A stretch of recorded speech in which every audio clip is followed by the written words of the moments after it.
getting all of that right. And make sure that works, right? And so that's kind of how we broke down the work on that. So they had this idea for this product that matched up with a need that the Navy had, which was for a peer-to-peer knowledge sharing and content recommendation system.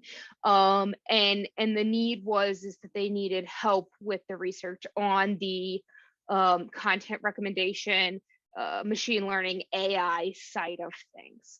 And so they, the idea is there, and the need is on the research side. And that's kind of where, like I said, that people usually come to us, and then we help to find them the right partner inside of the NASC or ODU at large. Or if we don't have it in-house at ODU, we could find you a partner outside of ODU.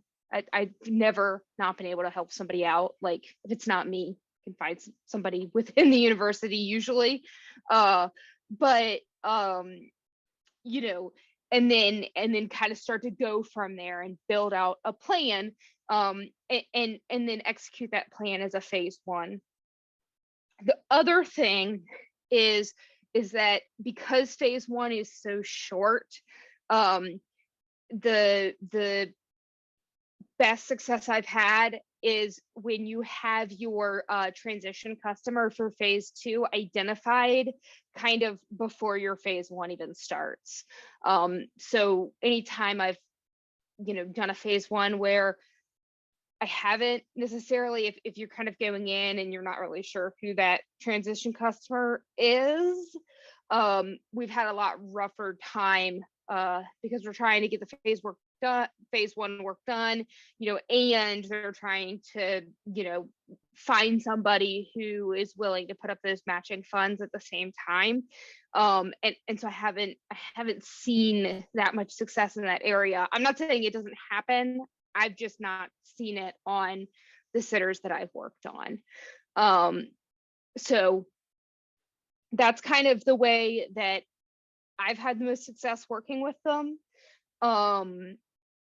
And in general, like I said, it's the best way, you pick up the phone, or don't call my desk because I don't answer my desk phone. I'm just kidding. You send an email and say, hey, who do you know at the university who might be able to help me solve this problem, right?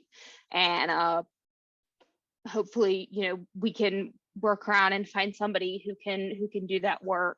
And then it's just all about working that plan and figuring out, because the phase one, phase two is really laid out in a nice way to get it to a stable commercial plan. All right, so I'll show you just a couple projects that we've done. So if we can go to the next slide here. So this is that recommendation system that I talked about briefly. And so the Navy was evaluating methods to capture knowledge and then figure out how to do knowledge creation for peer-to-peer transition. And so basically the ODU team went ahead and did, like I said, the AI part that was under the hood. And then our partner, Design Interactive, they did all the forward-facing stuff. So we kind of did all the back end, artificial intelligence, machine learning stuff. So I talked about this one a little bit already. I don't know that there's necessarily a whole lot more to say. Let's go ahead and talk about the next slide. And then if you guys have specific questions, we can come back. This is another SBIR. So this actually is a little bit weird. This one we went direct to phase 3 because we picked one up that had been in phase 2, and they kind of brought us in underneath of it. But so this is for what's called ODIN. It's the Operationally Directed Instructional Network Engineering Library, and it's basically we're developing an entire platform for this one to do data analytics, to take a look at progressing sailors through a maintenance and training program in a way that's competency based. So they end up with like a competency based resume at the end of the program. So the Navy can look at the return on investment of the program, and also to look at metrics for readiness for the Navy, as far as readiness being that a ship is ready to be maintained by the sailors who are on board specifically. And so you can tell the difference, I think, between the two. So this is a phase 3, and we're building probably, you can see the other one was, we're building like an algorithm with 3 smallish little phases. Each one of these blocks that you're seeing is like a unique web software system that's being built and implemented in some form or fashion. So either a database or a web application or some sort of, AI engine or something like that. So it's just a more mature and then higher level of and so this is a 3-year one that is, we're about 2/3 of the way through. All right, so I did not look at the clock to see what time I started, which means that I have no idea what time I'm supposed to finish. So hopefully somebody can help me out with gauging time, but I'm gonna go ahead and just let you guys ask questions. I know I probably talked kind of fast and glazed over some topics. No, thank you so much. Are there any questions in the room here? I guess one, Katie, I wanted to just confirm that we're obviously going to share these slides. So you are a good point of contact, that if there were any small businesses in here that wanted to discuss an STTR, and we're actually in a cycle right now where that would be applicable, are you open to them reaching directly out to you? Absolutely. Okay. And then, like you said, like if it's not in your wheelhouse, you can probably find someone where it is. Yep, absolutely. And like I said, VMASC is a center of centers, so we can, get you hooked up with the cybersecurity folks, or, if the cybersecurity folks at VMASC aren't it, ODU has a school of cybersecurity that, we've got definitely lots of people who I won't say, oh goodness, I want to work with you just because, it's fun. We'll find you the right point of contact for sure. Okay, thank you. We've got one more. We've got a question in here, so I'm going to hand over the mic.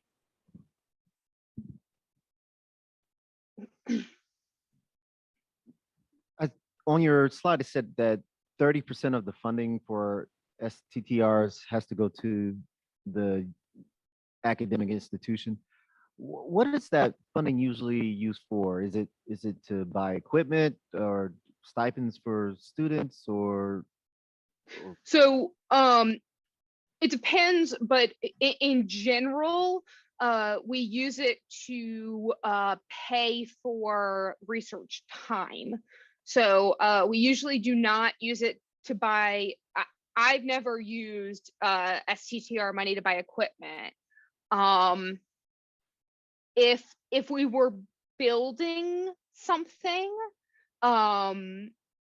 like that we needed to build a prototype of, I guess maybe that might be something that would be necessary, but I would imagine the small business would probably buy the equipment and build the prototype.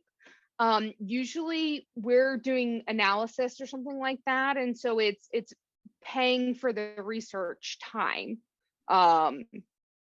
So, and then if we do have students on the project, it would pay for student time as well. But yeah, it's usually just paying for time. Well, guys, while everyone's taking their seat, I'm excited to present this topic to you. So I hope I know a lot of you have gotten a lot out of this conference, and we've got at the very end a QR code for you to scan to take an end of survey to give us feedback on topics you'd like to see us do next time. So please take, I mean, it's 4 questions. It'll take you 2 minutes to do, but you're going to have myself talk about commercialization, and I promise I will keep it brief so that we stay on time and get to NSIN and NSIC, which should be a really good and exciting topic.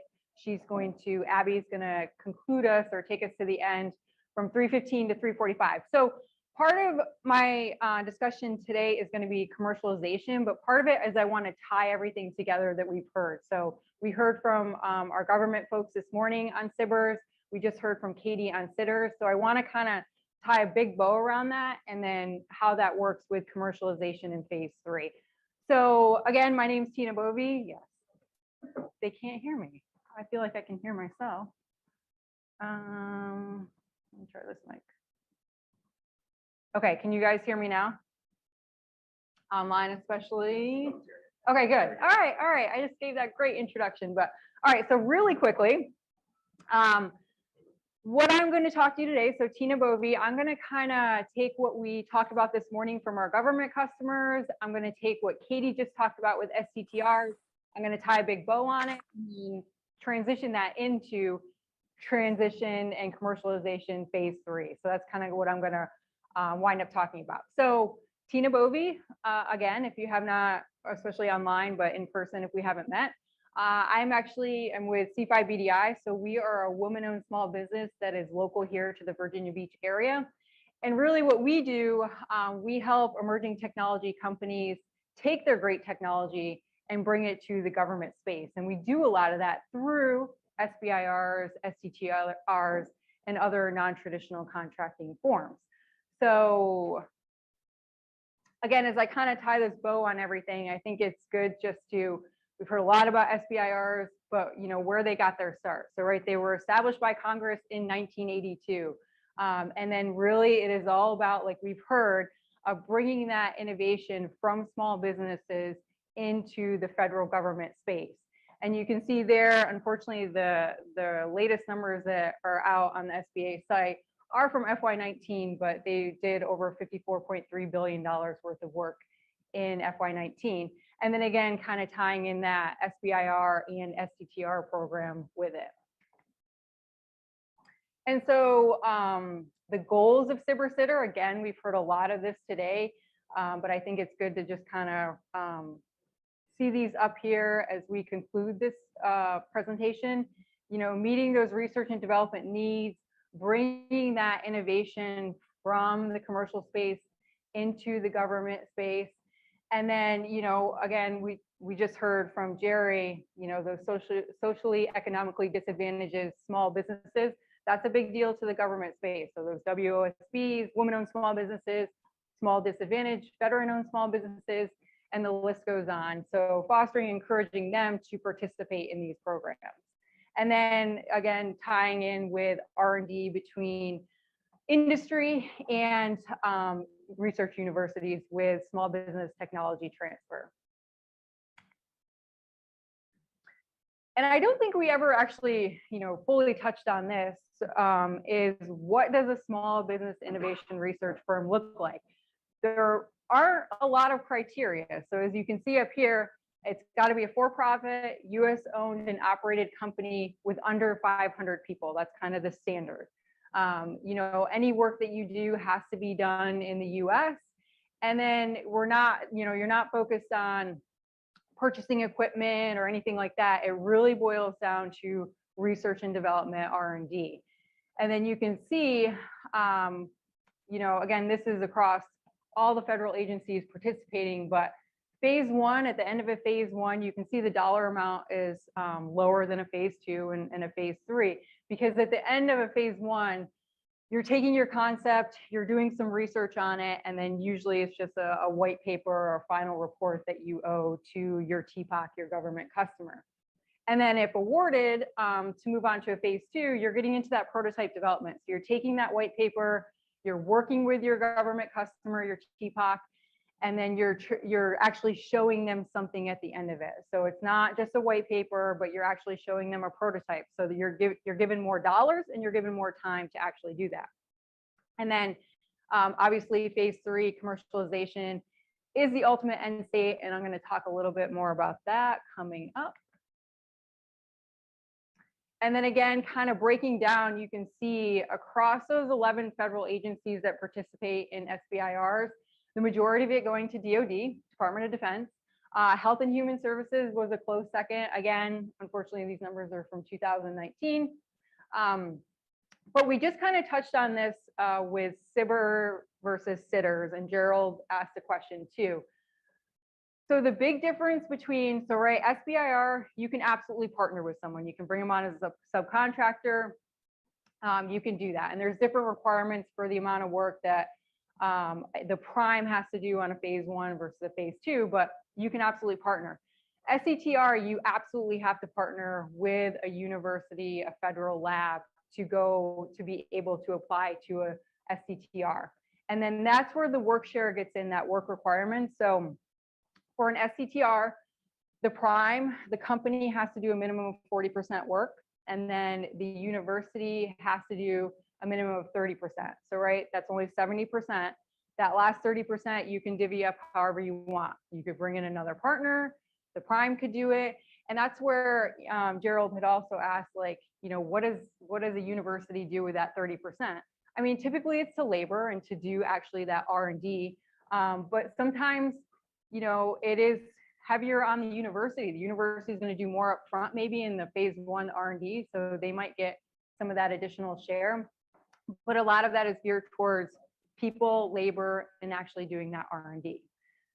So, and then, you know, the principal investigator on these small business SBIRs or STTRs, the PI can be with the university or with the company for an STTR. And then I've mentioned this throughout. There are 11 federal agencies that participate in SBIRs. And as you can see, just for example, the Department of Defense. Well, in the Department of Defense, there's the Air Force, there's the Navy, there's MBA, there's DARPA.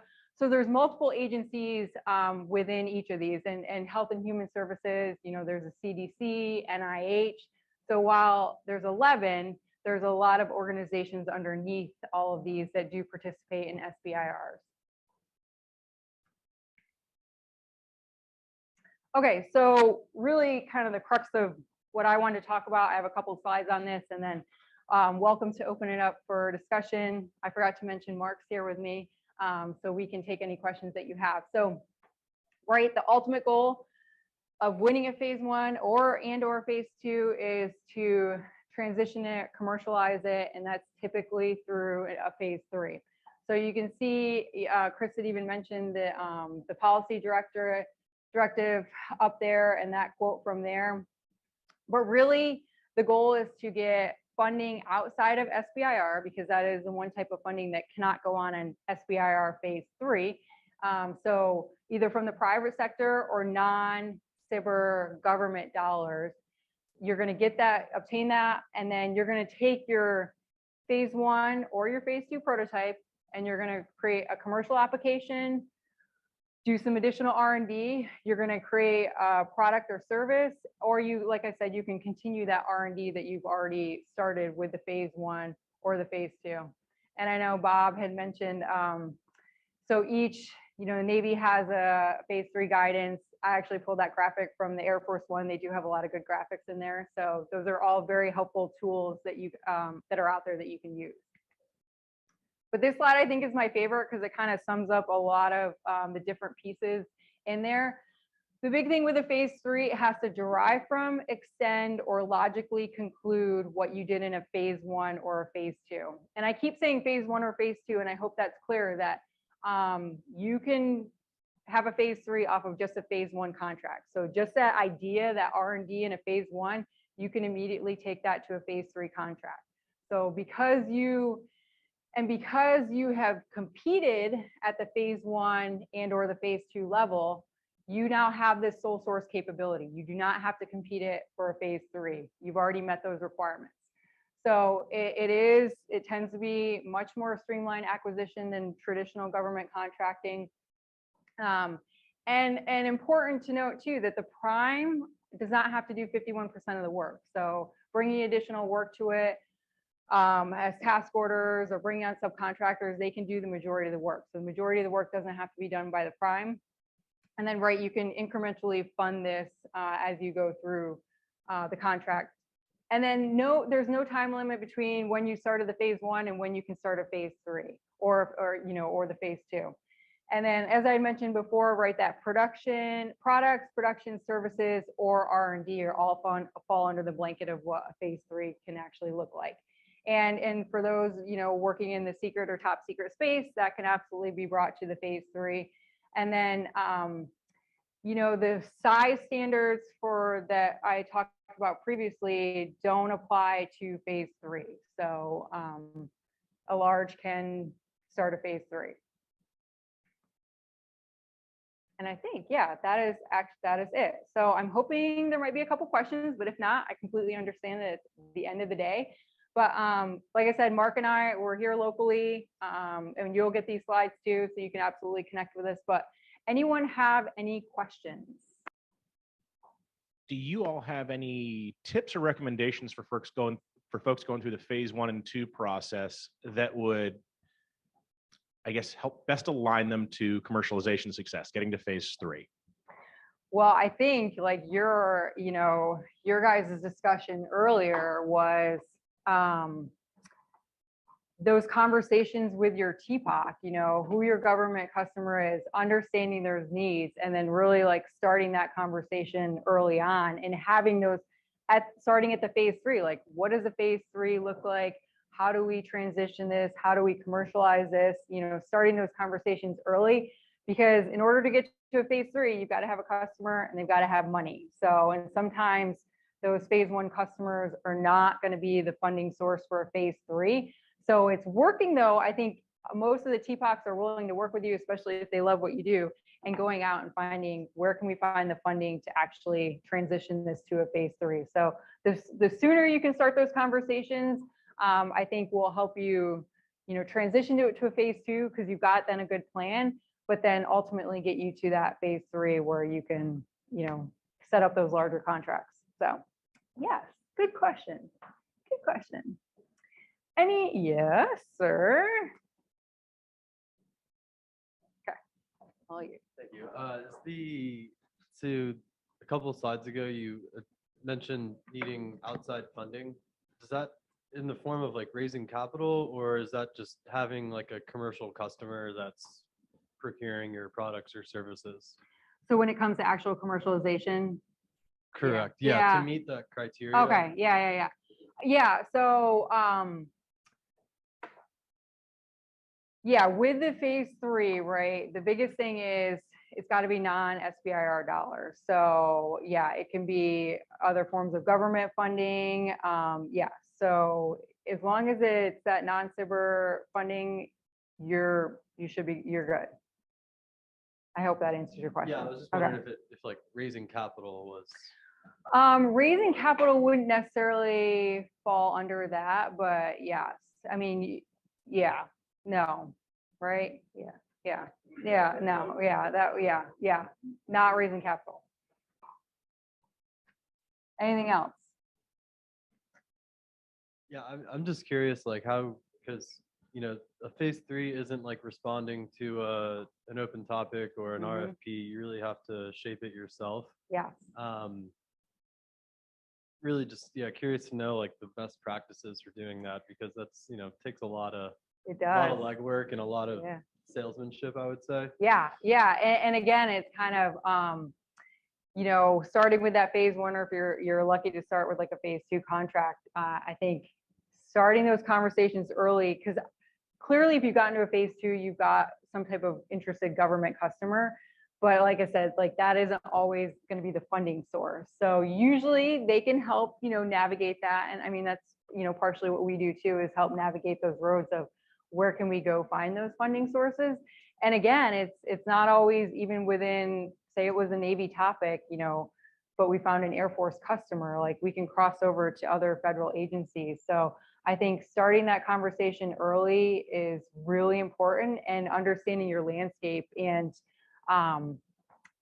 And again, outside of whatever, if you're, again, maybe looking at other DoD organizations or other federal agencies that would apply to. And again, you can pool resources. Well, there's going to be one kind of champion for you for the phase 3, but if you can show other interested organizations, that's huge in being able to set that up and kind of keep pushing it along. So it is a lot of work. Chris can tell you that for sure. And everyone else up here, that it's not going to happen overnight. I mean, sometimes it can happen, pretty quickly, but for the most part, it's taken several years usually to get to the point of, standing up a phase 3 and being able to have that in place. So And how does the negotiation of a budget take place? Because I've seen phase 3s that are, a few $100,000, which is Yeah. even less than a lot of phase 2. I've also seen phase 3s in the tens and hundreds of millions of dollars, which would obviously exceed the small business size standards. yeah, well, and so there's a funding profile that, so if that you will basically, if we go to like a GSA phase 3, you're going to do a funding profile, and that's going to take into consideration, I've talked to this Army customer and he thinks he has, 200K. I've talked to this. So you're going to kind of build that up and show that. It's not that they have to have the money in hand right now, or, but that they are considering it, they've projected for it. And so basically you're building a profile up, and that's kind of how you set the ceiling. But that can be negotiated too. As you grow, more work comes to it, you can raise that ceiling. And that's where you go with a lot starting in the 100Ks to $400 million IDIQs that we have set up now. So yeah, yes. Good question. Anything else? No? All right, thank you so much. So good afternoon, everybody. So I'm Abigail Desjardins. I'm the Acceleration Portfolio Director at the National Security Innovation Network, or NSIN. You can go to the next slide. We are a program office within the Department of Defense Research and Engineering. We are a sister organization to NSIC, which is the National Security Investment Capital. Both of us are aligned under the Defense Innovation Unit. We at NSIN have a mission to build networks of innovators and problem solvers to generate new solutions to national security problems. And all of our activities at NSIN are focused on tapping into communities of problem solvers who've been typically out of reach by the department. And this is based on the fundamental belief that we're in a complex, rapidly advancing world, and the rate of change and innovation within the Department of Defense is not keeping pace with their adversaries. We believe that if we, the Department of Defense, want to maintain resilience, leverage emerging technologies, and solve problems differently, then we need to incorporate new problem solvers. We recognize that there exists amazing talent and technology within our universities and in our communities, both inside the Beltway and far outside the Beltway. And we should make a more deliberate effort to identify, assess, and accelerate access to those viable, feasible, and desirable solutions and the talent behind those solutions. Next slide. For those of you unfamiliar with NSIN, we have two distinct but intertwined functions. We have the regional network team and we have the programmatic team. This slide depicts how NSIN breaks out our regional network team. The RNT, as you can see, is geographically spread across the United States. We leverage a hub and spoke model. So we have 11 hubs staffed by regional directors. We identify these as regional centers of gravity. The regional directors are responsible for understanding and developing the regional ecosystems. The spokes are staffed by a team of university program directors who are embedded directly within a particular university, or spoke directors who are embedded within a particular geographic area of interest, whether it is a hotbed of emerging technology or there are a significant number of universities. But those two positions are focused on bringing the NSIN programming to those local ecosystems.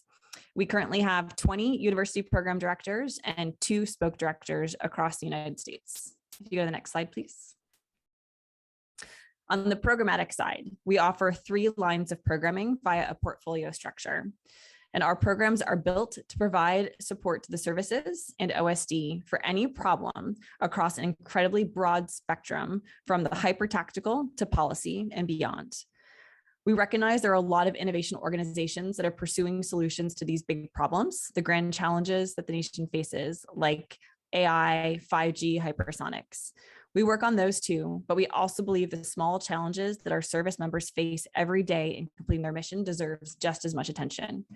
We want to know what makes our service members not want to go to work in the morning and see if we can solve those problems. And if we can do that, we can enable our people to be more efficient and effective.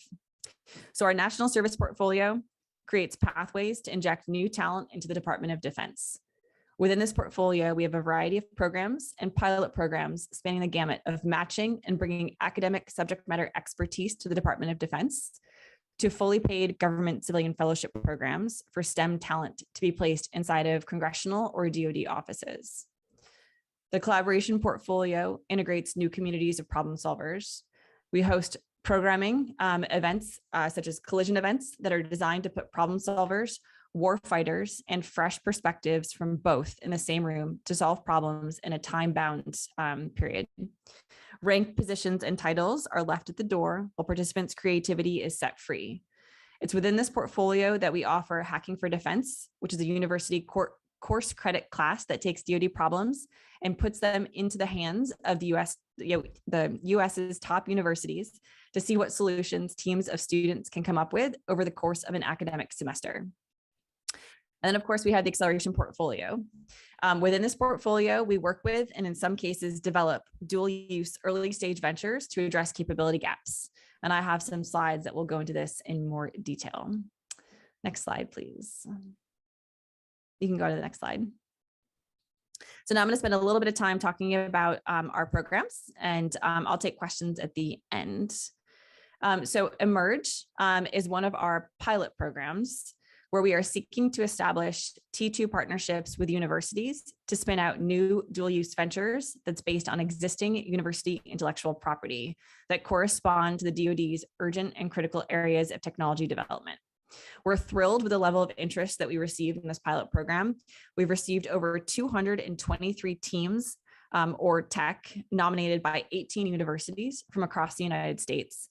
And we are excited to watch the incredibly talented teams navigate their path towards bringing transformative solutions to the Department of Defense and the commercial sector. We hosted our first showcase event just a couple of weeks ago, and the pitches, documentation, and an ability to schedule meetings with those teams and companies is available on a platform.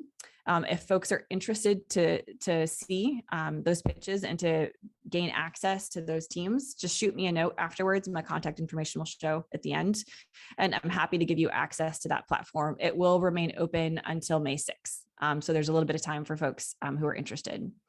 We will be kicking off our second cohort May 11th. Where we're going to be working with 18 really promising teams and pieces of technology to see what they can accomplish in that dual use accelerator program. Next slide, please.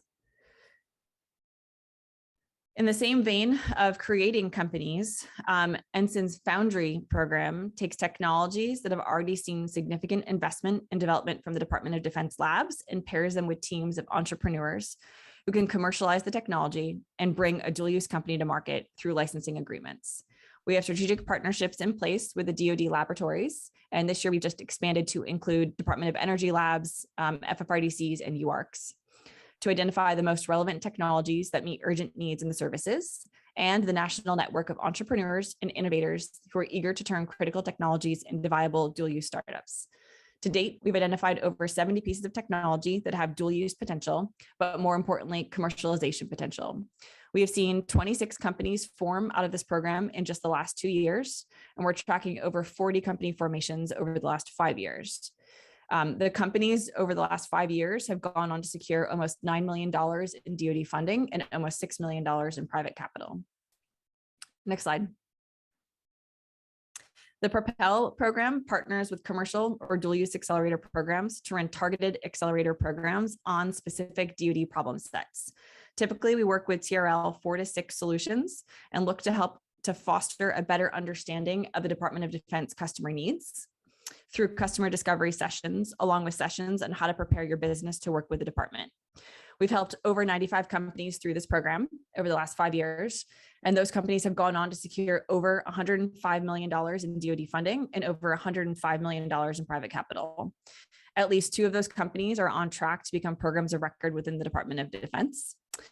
We are currently accepting applications for a Propel iteration that we are executing on behalf of the Air Force Research Laboratory Information Directorate out of Rome, New York, where we're looking for young companies with solutions in smart cities, urban tech, mobility, industrial automation and manufacturing, logistics and supply chain management, or space. Applications for that particular accelerator program close on May 3rd.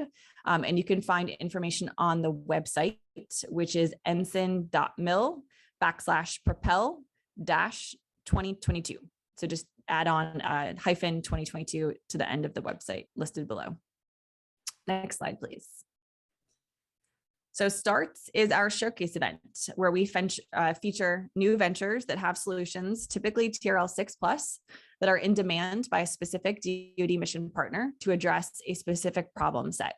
For example, we have an upcoming event with combat feeding that will be sometime this summer, exact date to be determined, where they came to us looking for solutions that can sustain the American warfighter.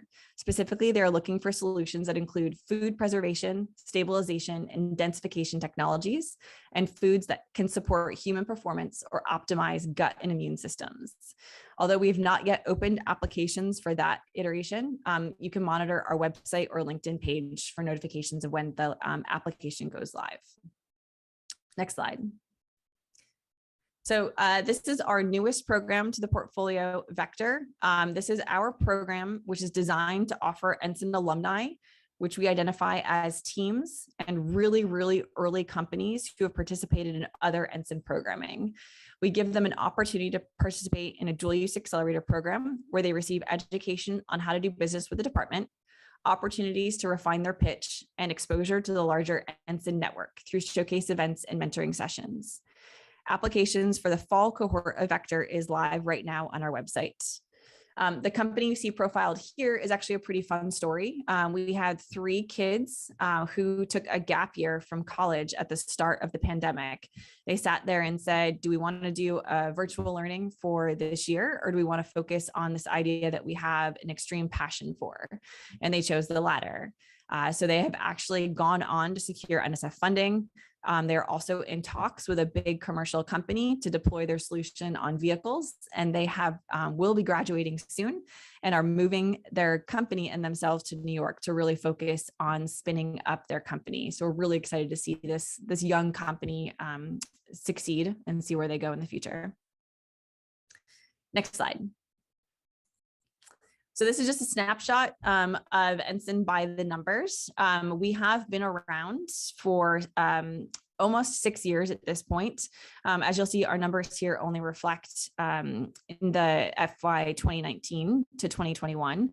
We're doing, as everybody in the department is doing, a better job of going back through our data, making sure it's accurate, and collecting as much information as possible. But you can see here, just in the time that's reported, we've helped over 909 DoD organizations solve 963 problems. Again, those problems can span the gamut. And we have helped generate over 1,366 solutions. Out of those, 370 companies have been spun out of those solutions. One of the things that we really focus in on is the network. And so we are trying to do a better job of tracking who is within our network. So this number here is a little bit low, actually, since we just did a data audit, but we're tracking over 30,000 people in the Ensign network across the United States who have engaged with us in some capacity. And then you can see on the right-hand side, just the profile of the companies who we are working with and what they've gone on to do in both the private sector as well as the public sector funding. Next slide. So those are all the remarks that I have prepared for you guys today. I realize I've got, I think, 15 minutes left. So we'll see if there's enough questions to fill that. Otherwise, I can give you guys some much needed time at the end of, I'm sure, a very long day. But my contact information is here. Please feel free to reach out to me if you have any questions that you don't want to raise here today. And with that, I'll turn it over to see if there are any questions.